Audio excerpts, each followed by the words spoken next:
Excellent, we're live. Well, welcome everyone to our second live discussion for Operation Sand Dune. I'm joined today by the wonderful Mr. Andy Singleton of Ooh. Fire Painting Services and the wonderful Mr. Sam Phillips from up north. Oh,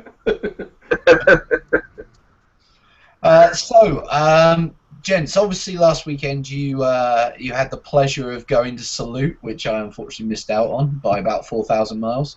no excuse. Yeah, I know. I'll work better next year. I've already talked to my parents about trying to organise a trip around the same time. Oh, that's convenient. Yeah. They might have found out that was my plan, so that's rude. Right, we won't tell them unless it's in their own best interest. So, what did you guys see at Salute that particularly caught your eye? Oh, so much. I think one of the bigger excitements for me was the plastic tanks that are coming for bolt action. They were very, very cool. They've got a plastic Churchill, which has got about 1,000 different types of turrets. So you can get, I think there's the Mark III, the 4, 6, AVRE. There might have been another one as well, but they pretty much looked like you could do any version you liked of the ones before the Mark 7. The detail on it was good, so I don't know when that's out, but I quite fancy doing a King Force collection now from El Alamein when I had the Mark III when it first went out into sort of proper combat. They had these sort of fancy, very natty camouflage where it's a sort of sandy earth colour with big green disruptive patterns on it. It looks awesome. If you Google sort of King Force Churchill, they come up. It just looks so good. And I think that with a bit of weathering and sort of desert dust on it, it's got to be done. That's going to happen. And the other one was they've got a plastic M3 Stuart, the Honey, the early one. That looked incredible, didn't it? I mean, the detail on that was so crisp. It was unreal. Yeah. That needs to happen as well. So I think one of those would maybe come to scheme if they did it, or if not, then some sort of early desert scheme. So I could do it either American forces in Tunisia in 43, or put it with my Marines, or anything really. If they do a 3-platoon box set, then I can find a use for all of them quite happily. How about you, Sam? What jumped out at you? Well, what didn't? I mean, fortunately, I had the privilege of manning the Antares demo table, which was pretty sweet, to be honest. There were some really nice buildings there from Sarissa. And Mr. Richard Carlisle, who created the scenery as well. So, yeah, really, really good. Rich. Yeah, exactly, yeah. And in between breaks, I managed to have a quick look around, see what was going on. The Doctor Who stuff, that looks pretty good. Yes. Looking forward to that. How good are those likenesses? It's incredible, Really isn't it? good.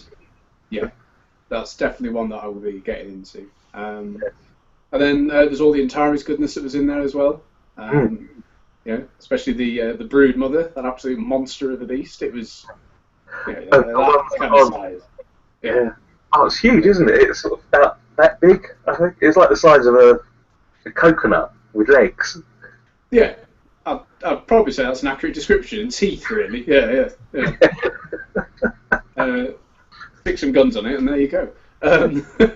Yeah, so you got all the Antares goodness. What I particularly liked, as well as the bolt action, was the guys at Clockwork Goblin and the advent of Conflict 47. Oh, yes. Yeah. I managed to snaffle a couple of their products, which is really, really nice. I've seen the one you've done, Andy, actually. That was pretty sweet. Thank you. I've done a few of their bits now. I've done the Armoured Russians, I've done the Grizzly Walker, and I've done, I don't know if you saw in the case, but they've got the werewolves, the German werewolves. Yeah, I definitely want some of them and the vampires. They were awesome. I painted those ones for them. Those are the... Oh, really? Okay. So it was your handiwork. Yes. Oh, man, they're such nice figures to paint. The detail was unreal. Yeah. Really, really good. But I'm just so excited about this. Because on one level it looks like it's going through a whole kind of high-tech Walker side of things, but then you've got that kind of occult side with the Germans as well. Yeah. You've got the various power suits. I think, I mean, I quite like the, the Russian, I can't remember what they're called now, but the armoured guys, they're quite nice. And then you've got the Tommy robots. Yes. If you've seen them. Yeah, they're pretty sweet. By the time I got to them and I wanted to get some stuff, they'd just pretty much sold out. It was ridiculous. Managed to grab one of the Grizzlies, which I'm going to use from the Soviets. Yeah. But it's great because the beauty with that game is you can pretty much just use what you've got already and then just supplement it by. I've got one of the KV turrets from them, but then that just literally pops on top of a KV chassis, and you've got your tank there and then. Then you've got the walkers, and I'm going to be using my ski troops with the Aerosam, which just fit in perfectly. Amazing with that. yeah. So I've got another one of them that I'm going to be doing up soon as well. Those armoured suits that look good painted white as well. Naturally. Yes. Yeah, I'm debating what to do with mine. Actually, it's currently sat on my desk looking at me, so I'll have to have a think. That was one of mine as well. I've had them. Must be 2 years now. I picked them up at Salute a couple of years back, before sort of Conflict 47 was even a thing. Yeah. They've just been sat there whilst I've been trying to cut the colour scheme. In the end, I did them black, like a locomotive, like a steam engine. They just seemed to fit that kind of aesthetic, and I wanted them to stand out a bit from the rest of my Russians. But so cool. I think what were the other things that popped out? One more thing with Warlord as well. Two things. The new combat drone from Antares. That is a very nice model. Yeah. Yeah. I like the fact that with the kit you can actually there's movable parts, which is always good. Oh wow! But you can it comes with 3 separate main guns that you can swap out. Nice. Yeah, so you don't have to magnetize or anything. It literally just sit right in there, so you can actually swap them about. It's pretty cool. I think it's a fractal cannon, a plasma cannon, and I can't remember the other one. But each one will cause some nasty death, so that's fine. What else was there? Oh, Project Z. Yeah. That flew out. They very nearly ran out of the Spec Ops guys as well. Yeah, absolute madness. From where I was, the Antares table was really busy as well. It's great to actually get loads of people involved and get people kind of. They were buying starter sets and armies and books just all the time. It's fantastic. And to see the enthusiasm for a new game, it's been about 6 months now. But to see that by Rick Priestley as well is pretty epic.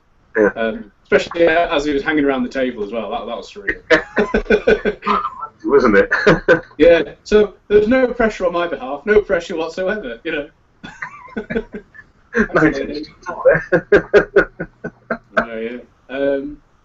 So what else? Oh, and away from Warlord, we had the Halo game, the ground combat. Yeah. Which looks really nice. Really nice figures there. I think they even had a Scorpion tank. Yeah. Yeah, it just looked fantastic. The other thing is, it's all coming back to me now. Guys at Hawk War Games, yes. The massive shit. Oh no, it was the display cabinet with the drop fleet models in it that excited me. Yeah. Oh, I was just sat there dribbling, looking at them. Yeah. I had to buy a T-shirt to go with my UCM fleet that's coming. Oh, right. I think the other thing that was it was nice to see one of our friends as well, Matt, with his with Evil Bear War Games. Yeah. Yes. Oh, he did very well, I think, didn't he? He did. Yeah. And, I've got some of his suits behind me actually. I'll be posting them up soon. They're quite nice. Yeah. There's so many highlights to it. It's just amazing. The chance to actually go down there as well. Yeah. Oh, definitely. I think what struck me when I left the show, it was about 4, I think, when I left and went to the pub, was just how empty all the trade stands were by then. It looked like everything had been gutted because the Warlord stand looked like it had been hit by a typhoon. There were just these huge gaps where it had been cleared out. The Perry stand was like it as well in the corner. I sort of went past it. There was just these like all these traders had these like huge gaps on their pictures where everything had sold. Yeah, no, it's totally right. It was like that with I went to go and check out the guys who do Anvil Industries. Oh yeah. Yeah, they do some really nice stuff as well. Really nice things in resin. And I went to go and pick up some stuff in my quick 20-minute breaks. When I got there, it was just decimated. I managed to get what I wanted, so that's fine. That's the main thing. Yeah, exactly. Yeah, it's not everything else. I just want that. Yeah. No, it's really good. Definitely be going again next year. I think what struck me was just how much was there and how much was getting sold and just how popular everything was. 'Cause I've been the last 2-3 years. It was busy, but it wasn't as crazy as it was this year. I don't think. I think this is the busiest I've seen it. Really? For some reason, yeah. I mean, some of the display tables they had there as well. Oh man. Did you see that finish? Second World War game. Yeah. That was beautiful, wasn't it? Oh man, it's like the guys at Foreground as well. The tables they had there were phenomenal. They had this amongst many of them. They had this fantasy one, the Fabled Realms sets that they do. Yeah. And it was like a scene out of Skyrim. It was amazing. So I missed a huge amount of all of that. I think I saw about maybe a third of the display games. Yeah. Possibly, if that. Because there's just so much going on that it's just easy to walk past and miss everything, or you're looking at one thing and you just miss something else. But, I like there's the big 7 Years War game where they've got a town at one end and the battle out in the field at the other. And all the buildings on it were beautiful, absolutely stunningly painted and modelled. Yeah. Oh yeah, it was. I think I must have seen about a quarter of the whole place. But mainly because obviously I needed to keep an eye on the Antares stuff. Yeah.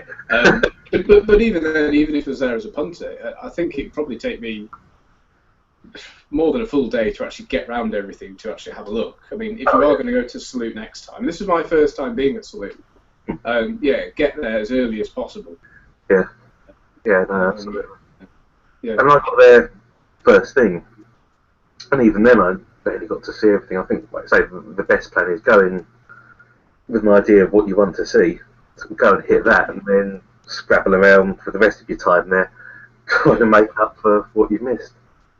Yeah, I think the other thing is if you go in and you want to buy something, make sure you either pre-order or you get there and go and buy what you want to buy first, and then have a good mooch around. That's a very good point, actually. Like I say, the traders do sell out quickly, especially if it's something new or something popular. Yeah, the guys at Hawk War Games, they had for Drop Zone Commander, they had a couple of packs. I say a couple of packs, loads of packs of. They were like civilian vehicles, so you can actually have them as scatter terrain for your games. They sold out within, I think it was about 7 minutes. I was there pretty much as it opened at their stand. I was sort of chatting with Dave for a bit. Yeah. The various things, and in the time I was looking at the case and talking to him, so sort of about 10-15 minutes, this queue of about sort of 30-40 people had formed around us, just sort of snaking up and around the stand. And yeah, I mean, just people hoovering up the limited edition stuff. It's crazy. It's gone. Yeah. I mean, my initial plan was to just go back later and pick up some of these bits, but obviously that was silly. Yeah, I know what you mean. Yeah. Well, that's like the combat drone that flew out.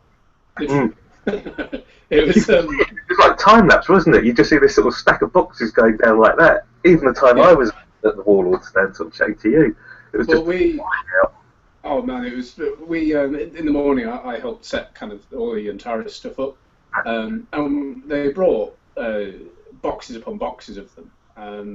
I think when I counted, there's probably about 5 or 6 boxes, something like that. Yeah. And they were just going, madness. Yeah. There we go. Yeah, no, salute. Very, very good. Recommended.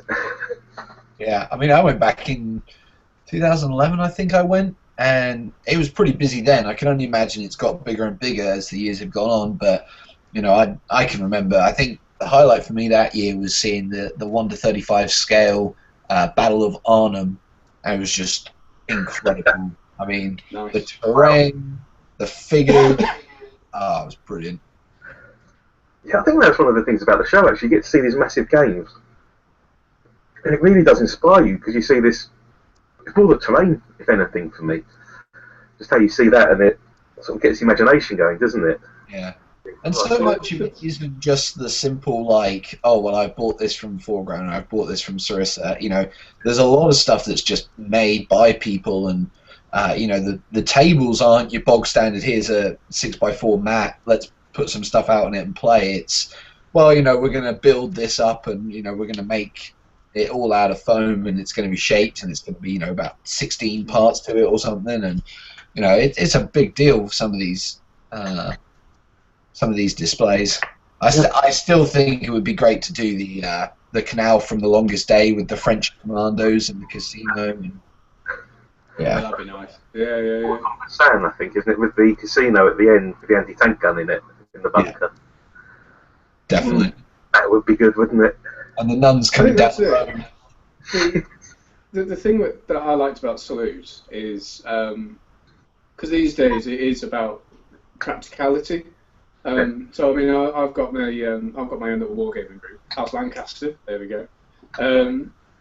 And the thing is, for us, we'll bring our own scenery, which is kind of a mix of stuff that's been made and obviously stuff that's kind of been bought, like Foreground. Foreground and Sarissa are fantastic for just you buy them. With Foreground, you make them, they're done. Sarissa, obviously you have to paint them. But I like the fact that at Salute as well, there's a really good mix of the scratch-built, really finely done terrain, which harks back to the days where, even for me, when I was younger, we had to make everything from scratch. And polystyrene is your best friend. But to see that alongside all the bought stuff as well is really, really good. There's a really nice mix of it. And it was a fairly seamless mix as well, I think, wasn't it? I think on the Antares boards you've got there was a mix of stuff Richard Scratch built, and there's some Sarissa MDF going on there as well. Yeah, the structure, like the perspex glass kind of dome, that was Sarissa, and that was all kind of wood with obviously the perspex, various other bits and bobs and some plastic. But all the buildings that were there, you could actually buy there and then from Warlord. But then there were scratch-built things like, the actual board itself, with the water effects. Yeah, that was all kind of scratch done. And the whole thing it just really worked. And you're right, everything was just so seamless that if you didn't know what it was, you probably wouldn't be able to tell the difference, which is pretty good. Yeah, well, that's the dream, isn't it? That you can make something that's got that seamless bond between what you bought and what you've made yourself. That's I think the only problem I have at Salute is you see all these really gorgeous looking boards and you think, I need a bigger house. Yeah. You go home, you look around and you go, oh. It's always the shiny syndrome for me. You wander around and you see all this stuff and you think, shall I start something new?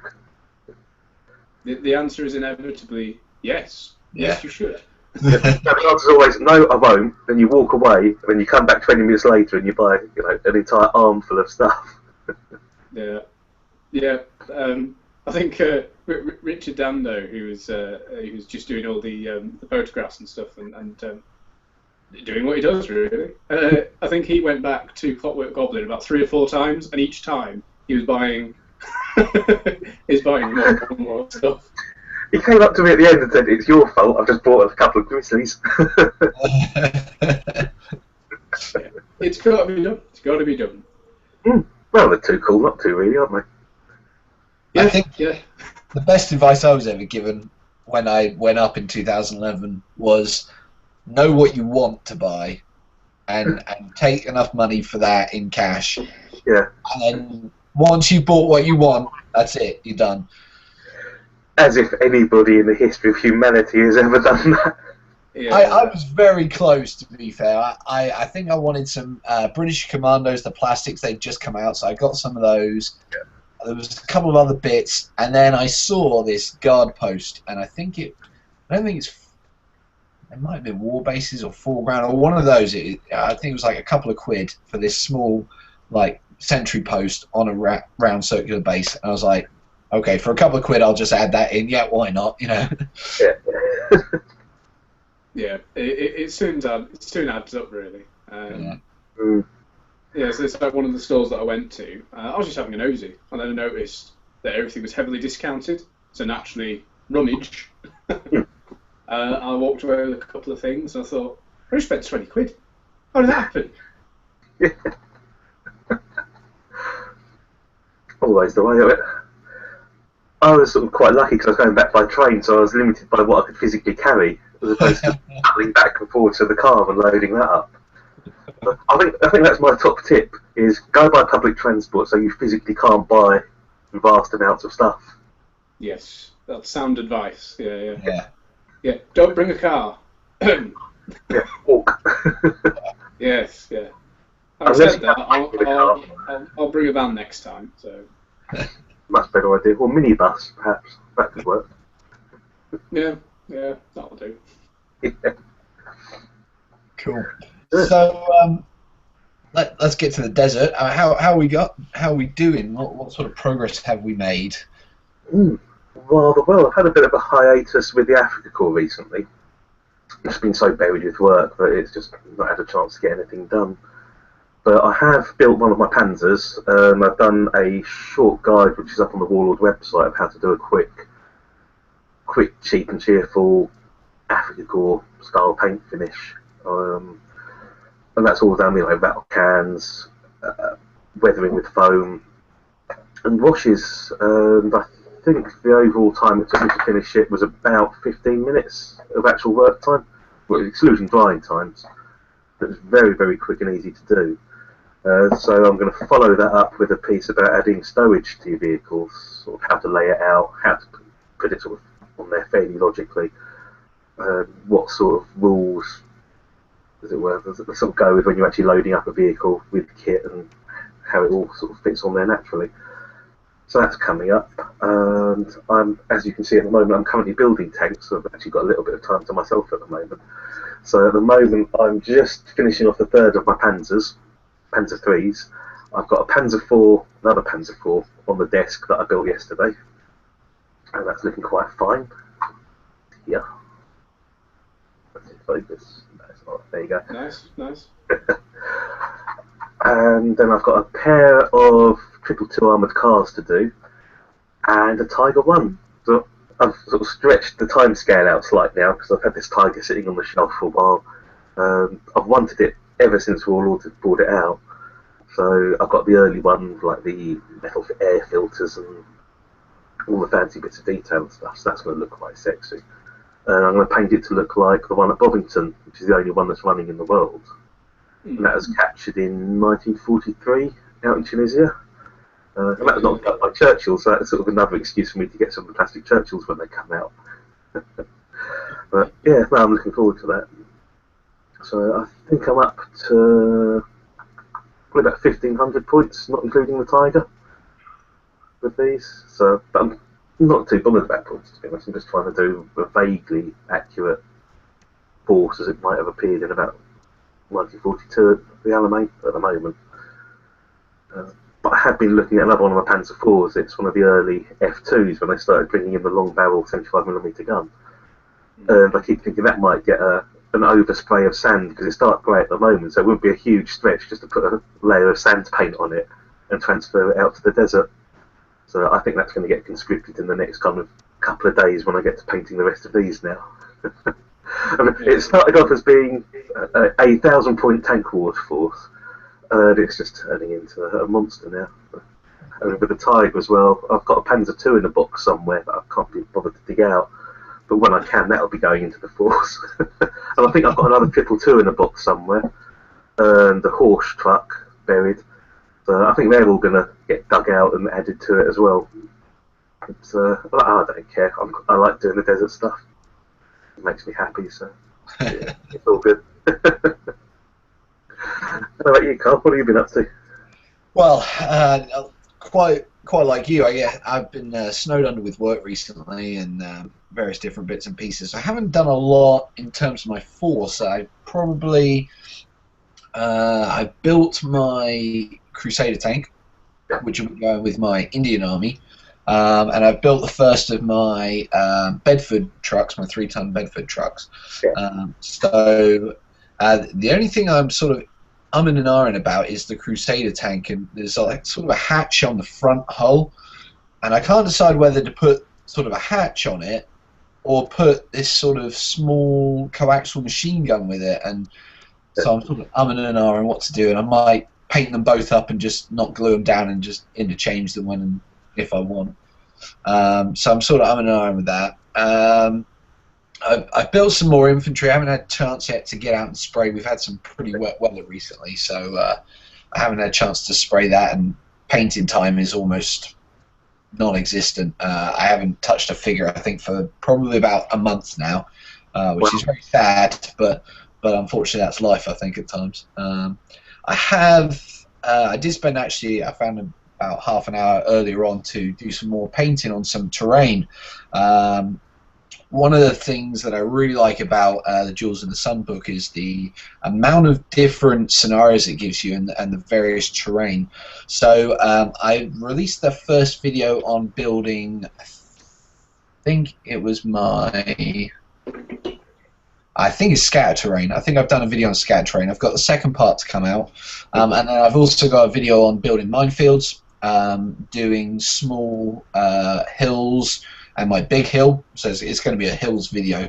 I did the one out of the book, which was the 3 foot by 2 foot, 3-tier, and it is a beast. I've just put the second coat of brown paint on it today, and now once that's dry, I'll then put another.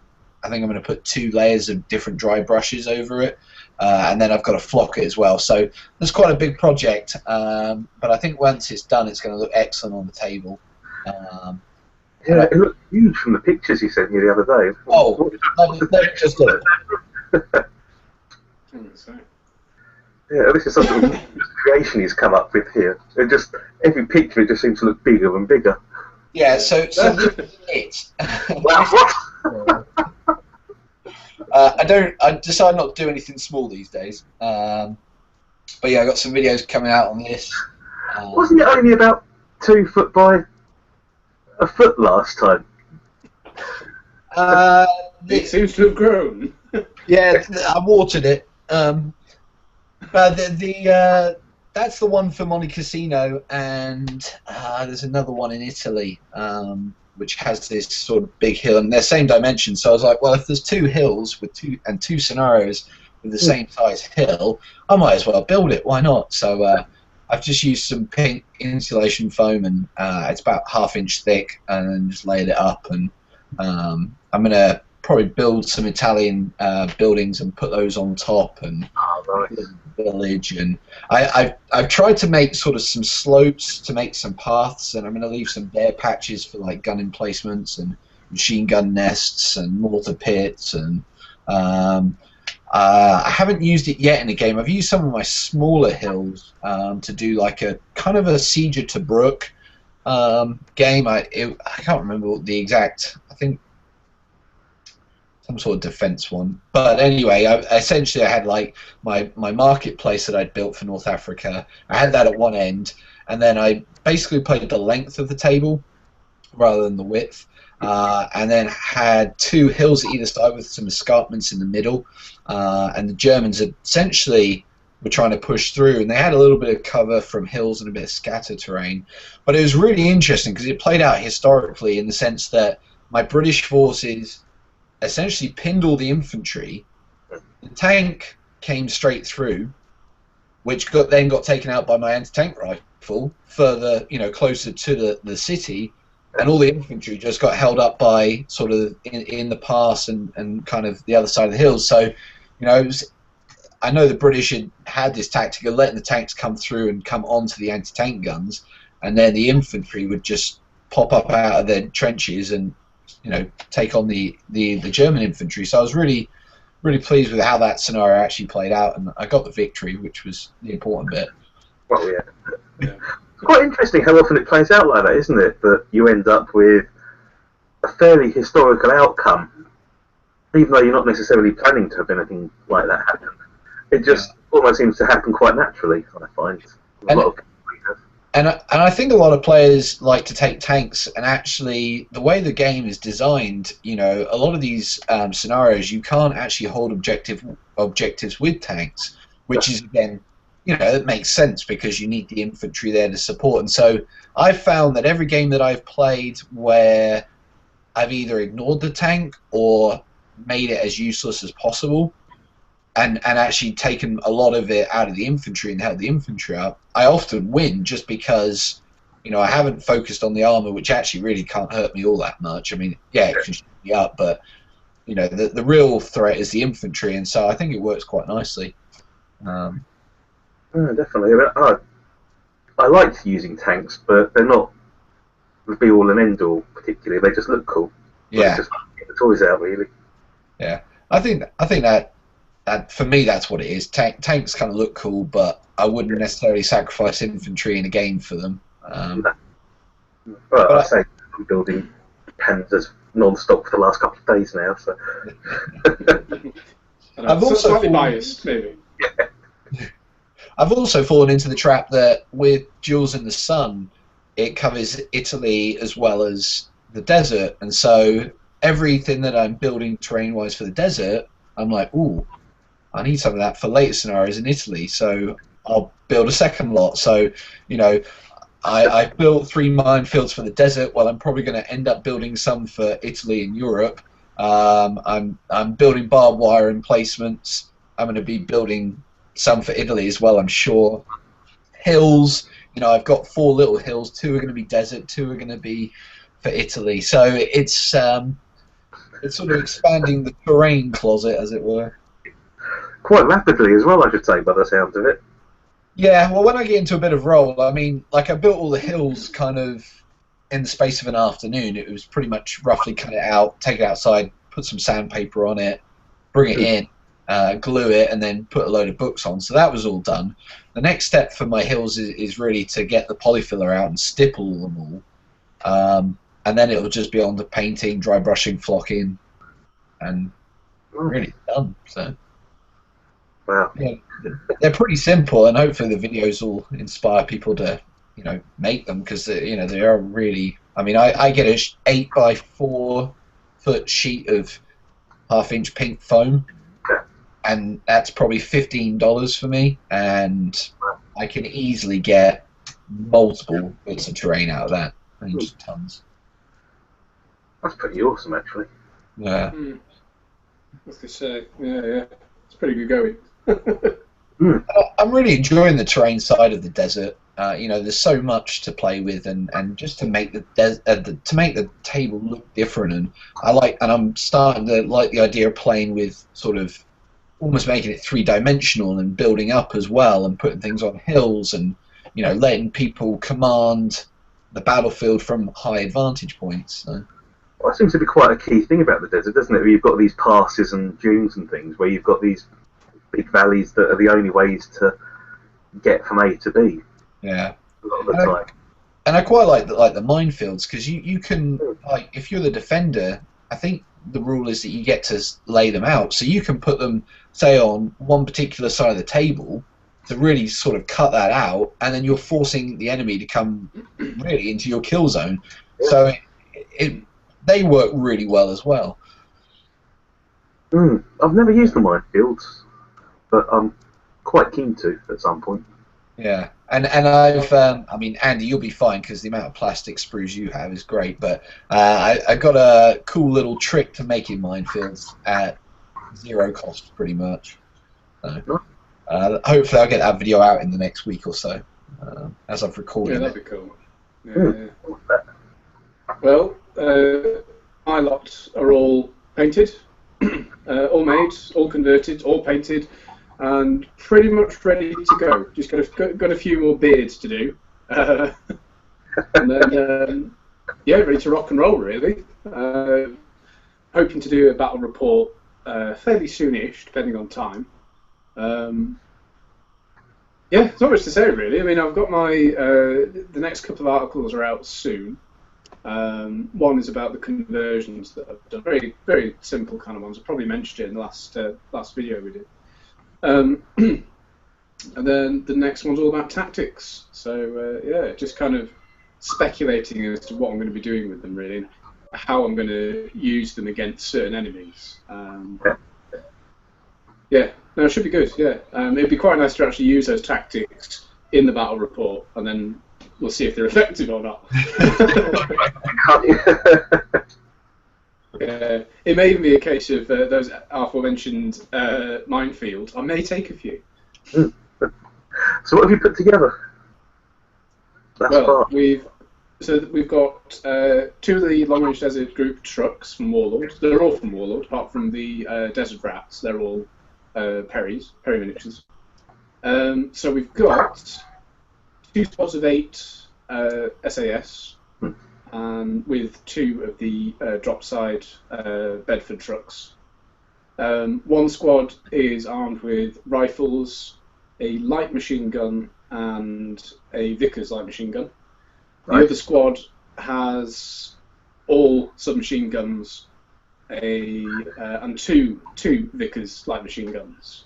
Wow! So they're all packing a lot. Yeah, they're all armed with anti-tank grenades, which are I'm going to be modelling. Yeah, I'm going to put a couple. I think some of them are actually on the miniatures already, but I'm going to put more on, just for show, really. Yeah.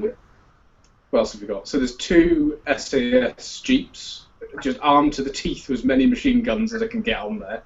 They're all models as well, aren't they? Those SAS Jeeps. Yeah.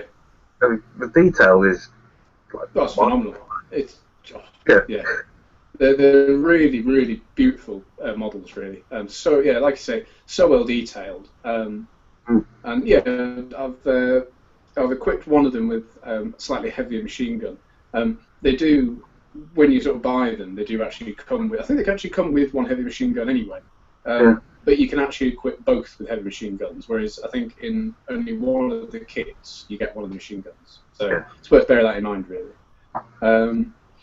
The long-range Desert Group trucks, as I said, one is completely armed to the teeth with more machine guns. The other one has a 2-pounder light anti-tank gun mounted to the back of it. Yeah, that's looking at it. That is. Yeah, it's.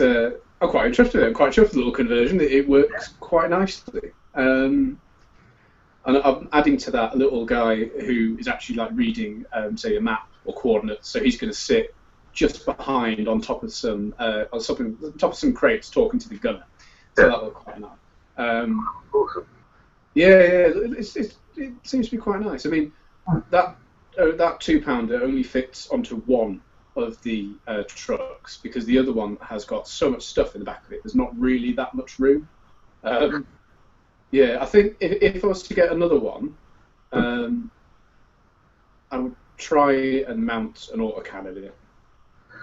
That'd be cool. I reckon you could get something like the German 20mm in there because it's relatively tall, but it's quite thin as well. So you've got that fairly narrow base on it. Yeah. You can just about squeeze in there, possibly. Yeah, that might be an idea. Yeah, I think. Yeah, like I say, I'll probably get another one, and just because it'd be quite nice to have that on the battlefield as well. Yeah, and then I could do a Tank Wars force with just the 3 of them rocking about. Although backed up with the Jeeps, couldn't you? I know they're not going to do a huge amount.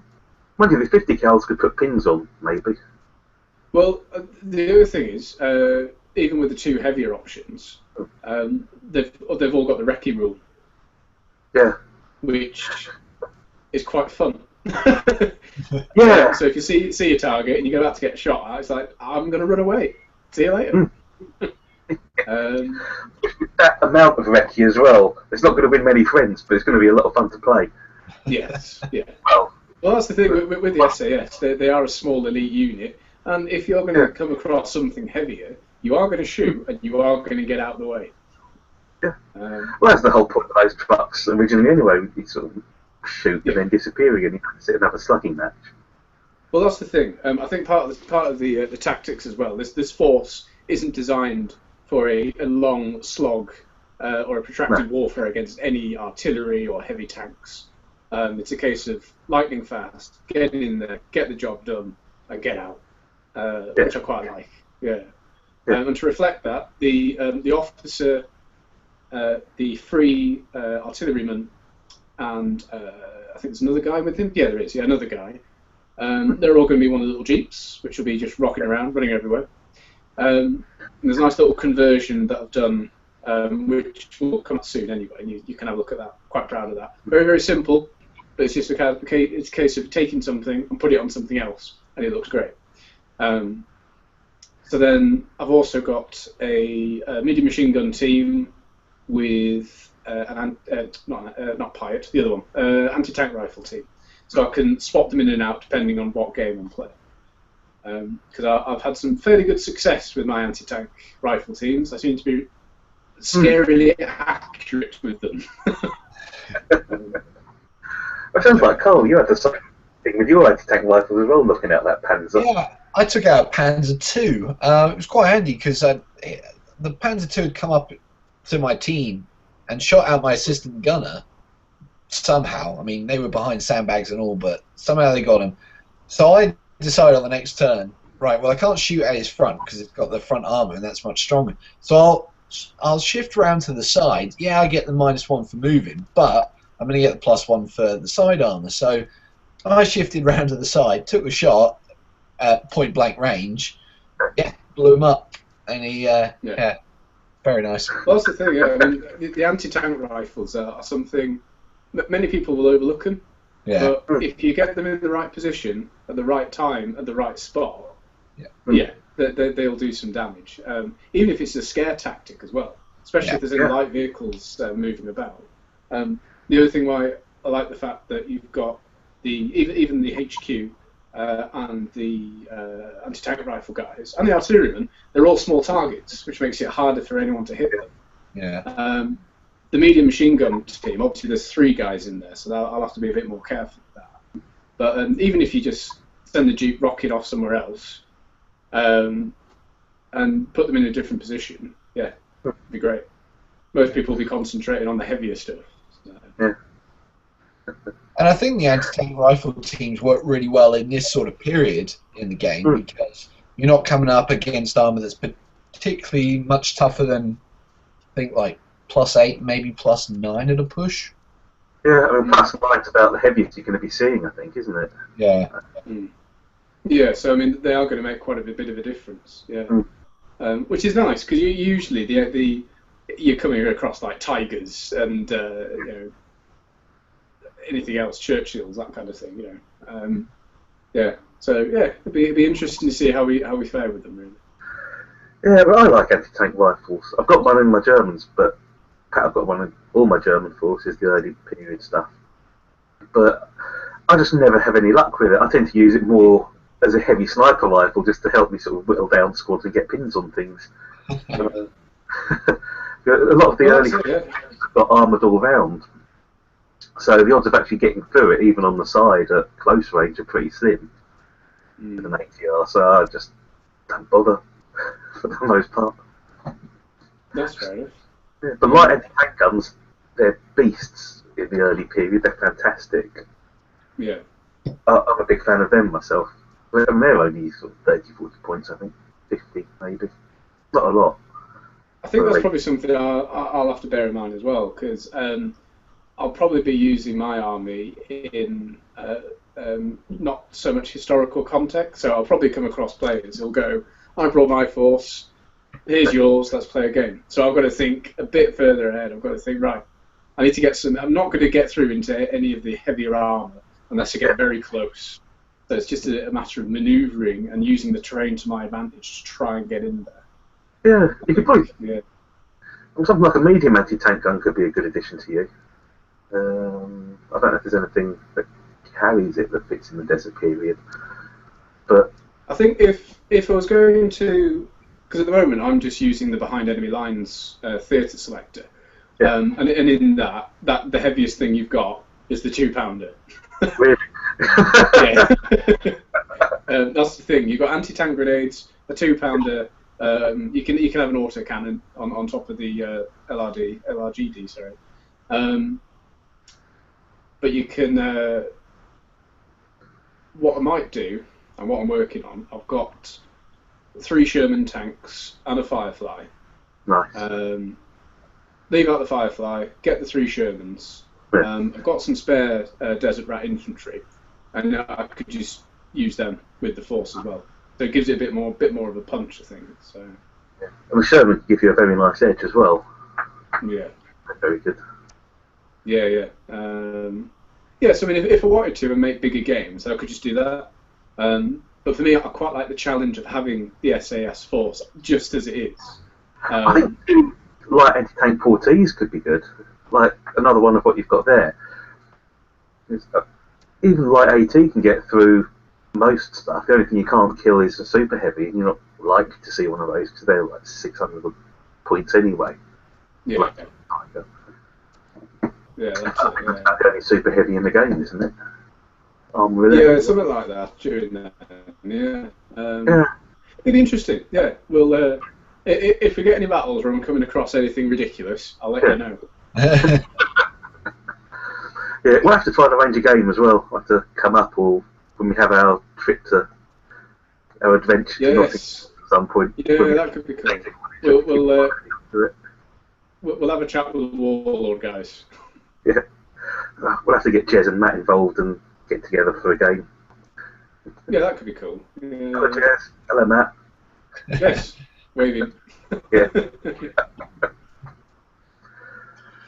Cool. So I suppose, just as we're kind of coming to the end now, we should probably mention something that Andy and I have kind of been up to recently. So Andy, do you want to kind of introduce that? Yes, absolutely.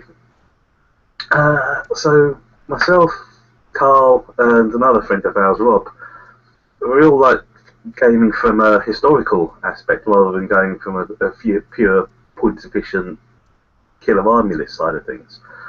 We're always chatting about history amongst ourselves, coming up with ideas, modelling ideas, and just debating history as it happens.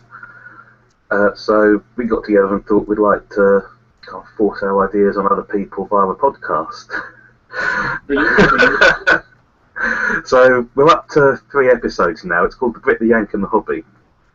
And the first episode, coincidentally, ties in with the Desert War. So it's the Rats of Tobruk. And we discuss the Siege of Tobruk. So we cover from sort of 5th Light Division landing in Africa in sort of 1941 through to the relief of the Siege of Tobruk.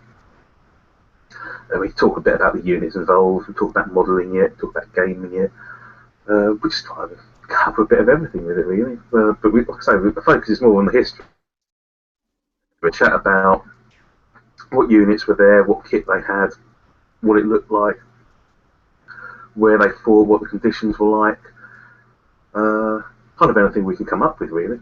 And try and illustrate it with a few interesting and salient points too. I don't know. What are your thoughts, Carl? Yeah, I mean, I'm thoroughly enjoying it so far. It's a cracking podcast, and it's exactly the thing that I want to listen to as a podcast, which is great. So I don't really care if anybody else likes it or not. But I hate hearing my voice, so I have to listen really carefully the first time we do it.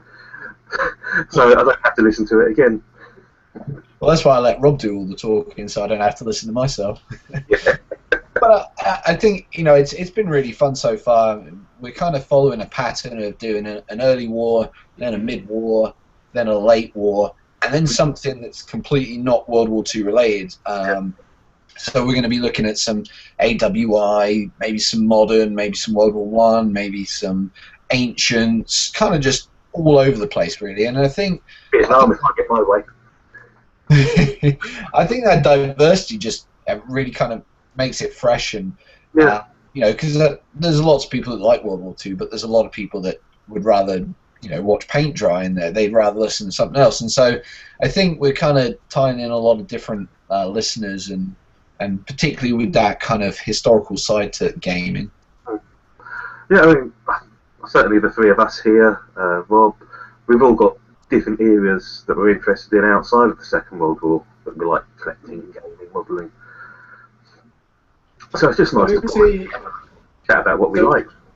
Are we going to see like specific kind of things? Like for me personally, I like things like the 95th Rifles, obviously Sharp, for the actual historical side of things as opposed to the fictional side of things. Things like Thermopylae and the 300. Are you going to guys be covering that kind of stuff? I should think so. Yeah, sort of as and when we get to it. But yeah, we'll be covering all different periods. So we'll focus on, say, one I'd like to do would be, say, the Roman invasion of Britain, as they crossed about 2-3 miles that way, when they was the Midway. And you notice there's no mention of Andy offering them a cup of tea when they landed. I mean, well, to be fair, we're only about 100 miles away from the border. Good old Hadrian's Wall. So yes. You know. So yeah, I definitely want to cover a bit of Roman stuff. Like I said, we'll follow the same format. We'll pick a battle, or we'll pick a unit, and then we'll talk about that. And waffle on for a couple of hours about where they were, what they were wearing, what happened, what didn't happen. Good references, whatever comes to mind, really. Yeah. And we do have that sort of, I mean, we kind of split it up into history and then into the modelling part, and the modelling part's a lot about, you know, which different ranges are out there, not looking at just one specific company, but looking at everything that's out there and sort of saying, well, you know, this range is pretty good for this, but it's not very good for that, and, you know, these guys are cheap, but they're cheery, you know, it's cheap and cheery, and then, you know, talking about paint schemes and stuff. So I think we're kind of tackling it in quite a popular way, it seems. I mean, we've got over 230 people on our Facebook page. We've had easily over 500 downloads already in the first sort of 2 weeks. Yeah. I mean, what would be quite nice as well, I don't know if you guys might cover it, but there's, I find there can be quite a bit of a blur between the historical side of things and the fictional side of things. Yeah. So many people will see Sharp and 300 and various other things, Alexander, that kind of thing, and even things that are just daft, like a certain Pearl Harbor film. But the thing is, people will see that and they'll kind of take it not as gospel, but they'll think, oh well, that's obviously what happened. Yeah. Do you reckon there's going to be some kind of thing of, well, here's the fictional side of things, what you think you might know, and here's what actually happened. So, you know. Yeah, we do touch on that a bit. Episode 2 was the US Marine Corps' raid on Makin Island. Then there's a film, 1943 film called Gung Ho, and that was like a recreation of the raid. So we sort of plagiarise a little bit of that at the start, and then we sort of talk about the raid as it happened. But I think the film was actually reasonably accurate, so we didn't have too much to pull apart on that. Yeah. But I think at some point when we do something that, you know, got a kind of more egregious use of history, then we'll probably do a bit of myth busting, hopefully. Yeah, I was going to say, because I mean, I'd quite like to replay the 300, but obviously there wasn't just 300, and they weren't. For a start, they weren't just 300 Spartans. Yeah. They were 300 of the king's own bodyguard. Yeah. Spartans. You know, they were the elite of the elites. But obviously, alongside them, you had all the Greek fighters that were there. Not Spartans, but they seem to get forgotten about. Yeah. Well, it's not as sexy, is it? No. Not when it's not Gerard. No. Yeah. Exactly, yeah. It's not Gerard Butler or Faramir, which is, I still can't get that image out of my head, but yeah, there we are.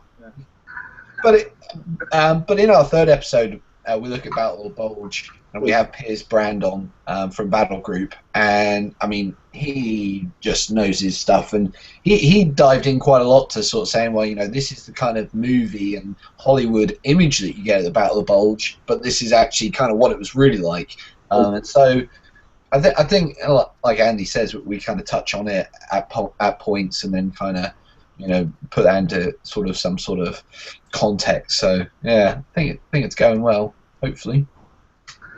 Yeah. Yeah. Fingers crossed. There'll be more to come. Yeah. Yeah. Oh, and Panther's now done. The one I was working on at the start. There we go. Nice. So I think that brings us nicely to the end, gents. That was 2 takes from Andy. 3 of them.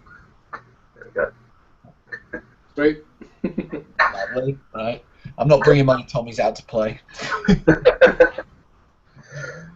So that kind of is it for this update.